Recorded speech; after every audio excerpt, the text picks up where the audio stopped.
The world's largest marine mammal hospital in Sausalito. Our own Malou Nubla got a look inside to see how they're working around the clock to save our oceans and its sea life. Good morning, Jess. This is a wonderful place at the Marine Mammal Center in the Marin Headlands, and it just reopened 2 months ago. And this is Mitch. Hi, Mitch. Hi, welcome, Malou. So tell us what you do here. I'm an animal care specialist. I'm a volunteer. I'm in my 19th season, and I work with these wonderful patients that we have behind me, along with 1,300 plus volunteers. Okay, and who are your patients? So it could be anything that goes under the category of marine mammal, but 90% of the animals are going to be what you can see over my shoulder, which are my northern elephant seal pups, my California sea lions, and also the harbor seals that are in this area as well. And that'll be 90% of our patients. So you rescue them? We do. Many of these animals will be washed up on shore for different reasons. Some of them have to do with human interaction. Some of them what's happening out in the oceans. But what we'll do is we'll usually get a phone call from someone from the general public, and we'll send out a team to analyze, make sure that it's an appropriate rescue, and then we'll bring them back here. The goal, while we cover 600 miles of the coast, the goal is to get all of our animals back here at the main hospital. What's the percentage that you actually get back out there? It depends upon the species. We do pretty well with it, though. In terms of teaching these animals how to eat and go after fish and survive, well over 50% for those animals. Okay, so what are some of the things that you actually do here? So the Marine Mammal Center started with animal care. That is rehabilitation and releasing. We're a hospital. We want to keep these animals wild, putting these animals back into the ocean.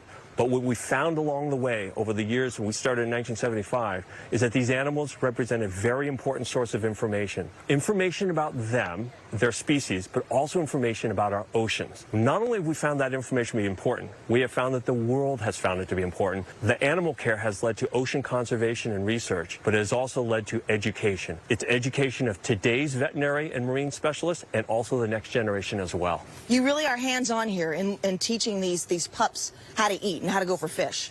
We are, and I'll use a different word than you'll say. To teach these animals would say that we would habituate them. The skill and the art of what we do out there is that our teams are actually looking to incite their natural instinct to go after and compete for fish. And once they do, we know they're going to be okay in the wild. Okay, and so how do you know that they're ready to go back in the wild? Well, in terms of observation, we want a certain amount of weight to the vet staff under our wonderful Dr. Kara Fields. Make sure they have enough weight so they are comfortable and warm. They're strong.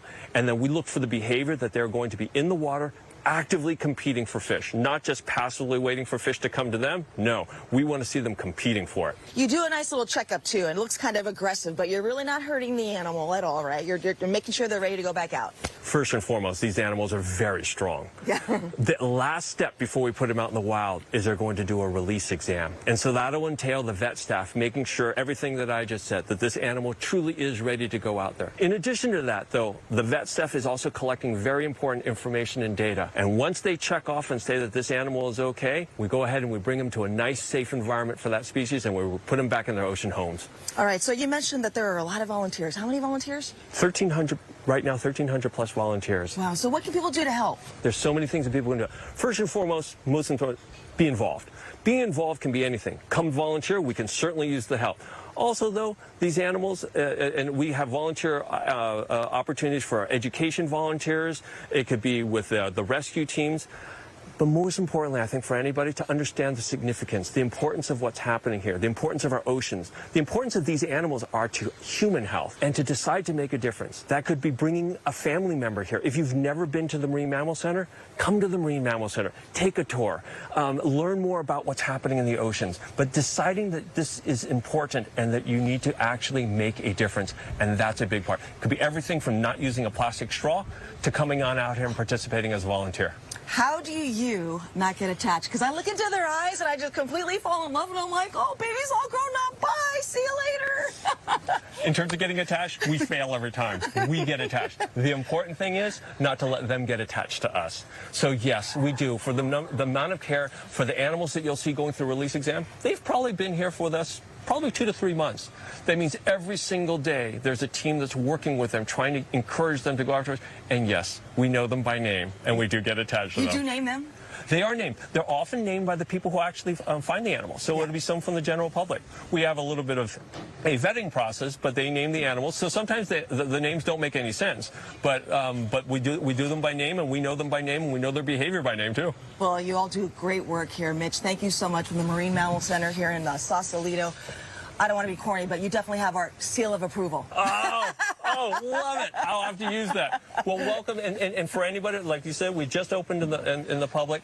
It's a wonderful time. You go onto our website at marinemammalcenter.org and you reserve a spot. It is free of charge, but it is necessary for us to understand just in terms of safety as well as the volume of people coming in. We want to make sure that your visitors have the best experience possible. We have interactive, we have interpretive exhibits, and we have a great photo gallery as well. It's a wonderful place to bring the family. Okay, I'm excited. Thank you so much, Mitch. Thank you, Malou. Oh, and thank you, Malou. And as you said, such great and important work that they're doing there. And for more information, or if you'd like to get involved, go to marinemammalcenter.org, or you can call their rescue hotline at 415-289-SEAL.